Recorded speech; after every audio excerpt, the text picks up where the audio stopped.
શરૂઆત કરવી છે કે ગુજરાતને માથે એક મોટું સંકટ તોળાઈ રહ્યું છે। આ સંકટ શું છે અને એના ભાગરૂપે ગુજરાતમાં શું અસર થવાની છે એની વાત કરીશું તો ગુજરાતમાં આવતા અઠવાડિયે ભારે વરસાદ વરસવાનો છે અને વિંડીના માધ્યમથી આપણે સમજીશું, પરંતુ કયા કયા વિસ્તારોમાં કેટલા દિવસ માટે આગાહી કરવામાં આવી છે, ક્યાં ભારેથી અતિભારે વરસાદ વરસશે, સૌથી પહેલા એ આપણે જાણી લઈએ।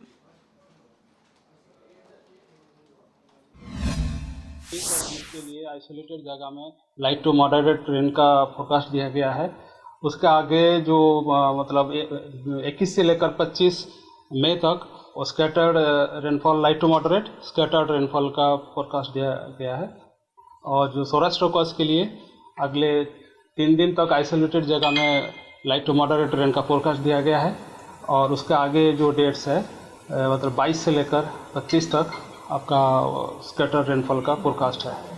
अभी जो गुजरात रीजन में 21 से लेकर 25 तक स्कैटर रेनफॉल दिया गया, इसमें थंडरस्टॉर्म का भी वार्निंग दिया गया है, उसमें लाइटनिंग के साथ। और सौराष्ट्र कोस्ट में भी लाइट टू मॉडरेट थंडरस्टॉर्म रहेगा लाइटनिंग के साथ। और जो हमारा डे 4, डे 5, डे 6 मतलब 22, 23, 24 हेवी रेनफॉल का वार्निंग भी दिया गया है। અને વિંડીના માધ્યમથી સમજવાની કોશિશ કરીશું કે આ ભારે વરસાદ તો વરસવાનો છે, પણ શા માટે વરસવાનો છે? કારણ કે એક ચક્રવાત, એક વાવાઝોડું ગુજરાત તરફ આવી રહ્યું છે અને એની પાછળનું કારણ છે કે અરબી સમુદ્રમાં એક સિસ્ટમ સક્રિય થઈ છે। જો એ મજબૂત બને છે તો એ વાવાઝોડું બનશે, એ ચક્રવાતમાં પરિણમશે। વિંડીના માધ્યમથી સમજવાની કોશિશ કરીશું કે અરબી સમુદ્રમાં કર્ણાટક અને કોંકણના દરિયા કિનારે આજે આપ જોઈ શકો છો કે જેના કારણે જ અત્યારે બેંગલુરુમાં જ્યાં જુઓ ત્યાં જળબંબાકાર છે।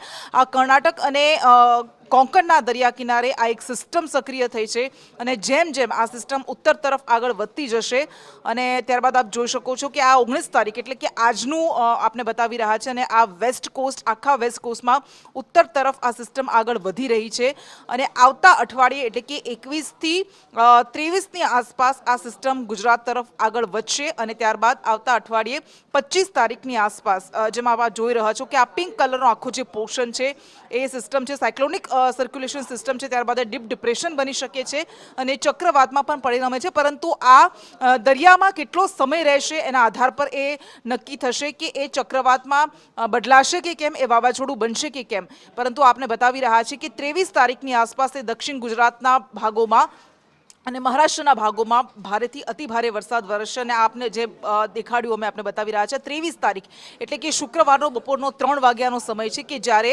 સૌરાષ્ટ્રમાં આ જે આપ બ્લુ કલરનો પોર્શન જોઈ રહ્યા છો ને આ દક્ષિણ ગુજરાતનો ભાગ છે કે જ્યાં આ સિસ્ટમ દેખાઈ રહી છે ત્યાં ભારેથી અતિભારે વરસાદ વરસશે। આ અત્યારની સ્થિતિ જે પ્રમાણે છે એને જોતા અમે આપને બતાવી રહ્યા છે આ જ પ્રમાણે પરિસ્થિતિ રહે છે તો ગુજરાતમાં આ ચક્રવાતનું સંકટ છે અને જો આ ચક્રવાતમાં નથી પરિણમતું તો પણ સિસ્ટમના ભાગરૂપે, તેની અસરના ભાગરૂપે ગુજરાતના આ વિસ્તારોમાં વરસાદ વરસશે અને જો એ ચક્રવાતમાં બને છે, ચક્રવાતમાં બદલાશે તો આખા ગુજરાતમાં વરસાદ વરસશે। પરંતુ સૌથી વધારે સૌરાષ્ટ્ર અને દક્ષિણ ગુજરાતમાં તેની અસર થશે કે જ્યાં ભારેથી અતિભારે વરસાદ વરસશે અને પવનની ગતિ 65 થી 80 કિલોમીટર પ્રતિ કલાકની રહેવાની પણ સંભાવના છે। એટલે આ એ સિસ્ટમ છે કે જે અત્યારે ગુજરાત માટે મોટી ઘાત બનીને તોળાઈ રહી છે।